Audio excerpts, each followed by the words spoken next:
All right, today we're tackling a big one, the story behind the single most influential book in all of human history. We're going to trace its journey from just a collection of ancient scrolls all the way to the global force it is today.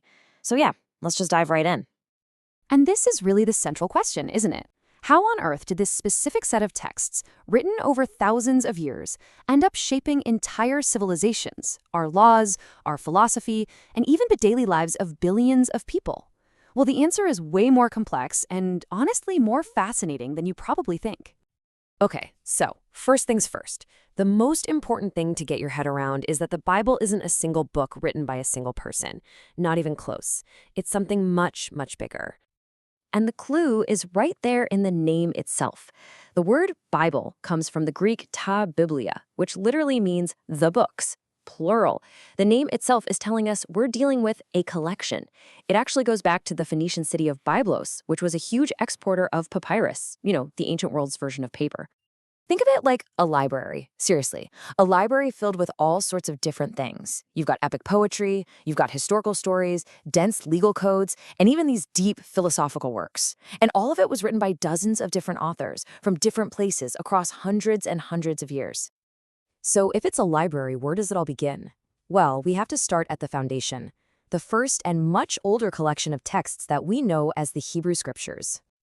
In Judaism, these scriptures are called the Tanakh, and that's actually an acronym for its three main parts. The Torah, which means the teachings, those are the famous first 5 books.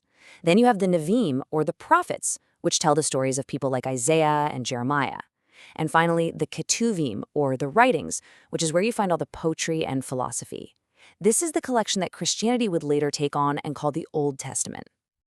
This timeline really puts the sheer scale of this thing into perspective. I mean, this was not a quick project. The main texts were written over centuries. And that moment in 587 BCE, the Jewish exile in Babylonia, that was absolutely critical. It forced scholars and scribes to gather up all their sacred stories and laws to preserve them. And by about the 3rd century BCE, this collection was more or less set. Now we get to the second major part of the Bible, what Christians call the New Testament. And how this part came together, well, it holds some pretty big surprises. Get ready, because this is a real game changer. Most of us just assumed that the 4 Gospels, Matthew, Mark, Luke, and John, were the very first things written down about Jesus.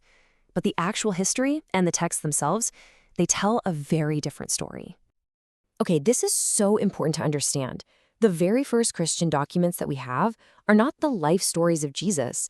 They're letters from a guy named Paul. He was a missionary, traveling all over the Roman Empire, writing to these new Christian communities. And it was his powerful theological vision of a savior who dies for the sins of humanity that deeply, profoundly shaped the Gospels, which you can see were actually written down decades later.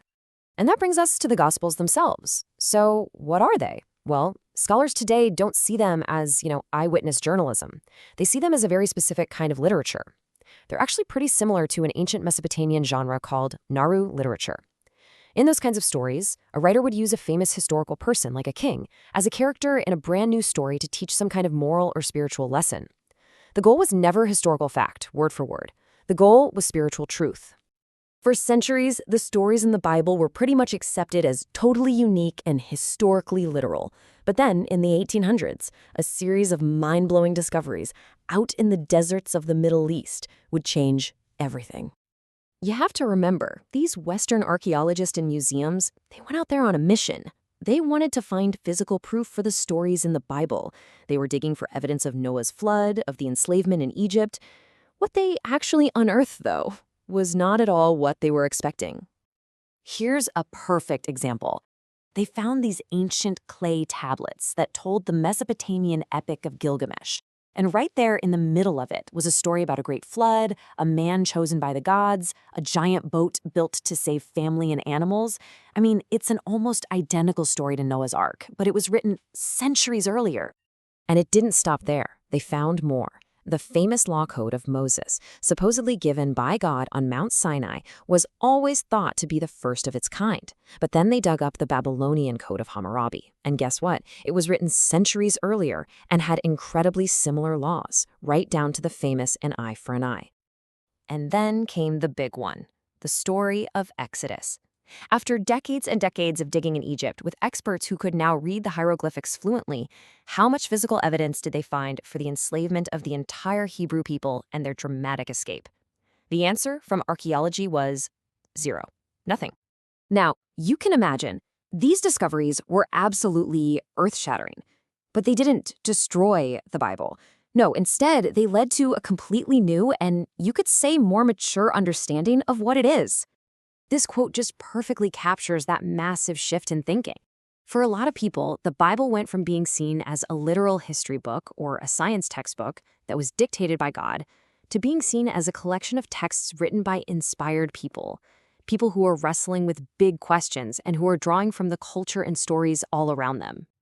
And yet, even after all that, even with this radical new context, just look at its impact. The Bible is still, by a huge margin, the best-selling and most widely distributed book in the history of the world. Its influence on our language, our laws, our art, our culture, it's just impossible to measure. So what this whole story shows us is that the Bible isn't some book that just dropped out of the sky. It's a library built by human hands over thousands of years. It's a product of history that then went on to change the course of history. It reflects the ancient world it came from, and in turn, it has shaped our modern world. And that leaves us with one big question. What will its next chapter hold? Thank you so much for watching.